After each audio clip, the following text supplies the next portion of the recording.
हम वहाँ से जाते आप हैं। जाइए। हाँ वहाँ से। भाई छुअल जाई तो चिल्लाई है ना। औरत के गला के पास बहुत नाजुक भाग होखेला, जुगुला। जुगुला? हाँ जुगुला। ओकरा थोड़ा सा भी दबा देबा ना त तुरंत हमने के हो जाइए दोनों। चला दबा दिया जा। जुगला जुगला जुगला जुगला काम करत बा भाई। जुगला जुगला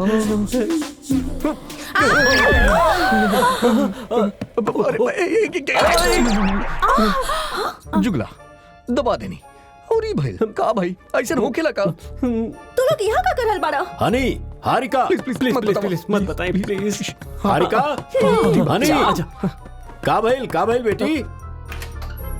का भइल बेटा? अंदर से चीखे की आवाज आई? हाँ हमनियों का सुनाई देले रहे। हमके भी सुनाई ना दिया अंकल। अंकल वहाँ से आवाज आ रही है। वहाँ पर्दा के पीछे। आप चेक करिए ना प्लीज। इस साड़ी अरे इधर मरवा दे से। डैडी के बा हुआ